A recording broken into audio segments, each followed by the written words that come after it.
Նյուզի հարգելի հետևորդներ, այս պահին Մարտուն Գրիգորյանի տան մոտ է այցելում նաև թեկնածուներից Ռուբեն Մխիթարյանը, վարև ձեզ, պարոն Մխիթարյան, վաղ առավոտից արդեն տեղյակ եք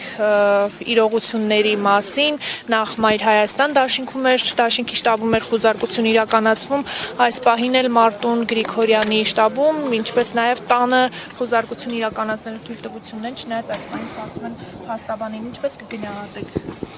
Դե Մարտունին ես զգուշացրել էի մի քանի օր առաջ, շատ կանխատեսելի է օրվա իշխանությունների սցենարը, բացարձակ ոչ մի զարմանալու բան տեղի չի ունենում, հող են նախապատրաստում այսօրվա իրենց թեկնածուի դեբատներում այլ օրակարգերից խոսալու համար ոչ մի ավել բան, իհարկե սա ծիծաղելի է, իհարկե շատ ափսոս է, որ ժողովրդավարության բաստիոնում նման բաներ են տեղի ունենում, բայց ոչ մի զարմանալու բան, մենք 7 տարի այդ միջավայրում ենք ապրում ու ես ընդհանրապես չեք հասկացում, որ այսպես է լինելու, էլի։ Երեք ինչ-որ մեկը ամբիոնից ասֆալտին փռելուց էր խոսում, նախկիններից փոխի ժողովրդի կամքին հարկադրել։ Դե մարմնի ջղաձգումները խոսում են նրա մասին, որ այդ մարդը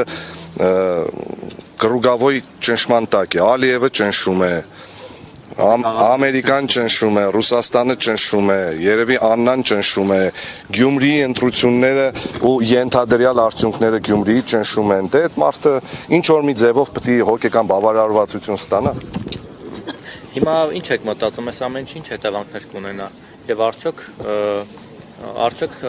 սա ինչ-որ ձևով բացաբար կազդի։ Ես վստահ եմ, որ գյումրեցիների որոշման վրա սա ոչ մի կերպ չի ազդելու, ես վստահ եմ, որ ոչ մի տեսակի վախի մթնոլորտ Գյումրիում չի լինելու, որովհետև գյումրեցին վախկոտ չի, գյումրեցին մարտի 30-ին, ինչպես եւ որոշել է, գնալու է ընտրատեղամաս եւ ձայնը տալու է ընդդիմադիր թեկնածուներից որևիցե մեկին։ Եթե իրենց թվում է, որ այսպիսով կարողանալու են ճնշել, թե տվյալ ընդդիմադիր թեկնածուին կնեք, ասենք մարտը նվազագույնը մանկամիտ պիտի լինի, որ օրինակ մտածի նման բաներով, օրինակ Մարտունին կարողանալու է ճնշել, կամ չգիտեմ, ինձ կարողանալու են ճնշել։ Ճնշվող լինեինք, այս 7 տարվա ինչ որ մի կերպ ճնշվելու ենք։ Շտաբերում ոչ մի բան չեն հայտարարում։ Մեր շտաբերում դեռևս չէ, ոչ շիբին, ոչ տանգ, ոչ բրոնեժիլետ, ոչ Հովիկ Աղազարյանի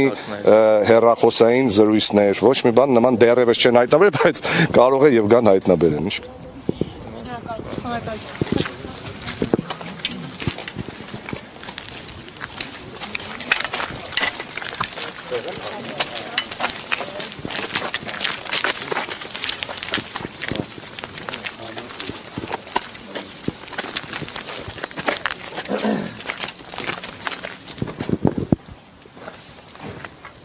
Այս պահին երկու ընդդիմադիր թեկնածուները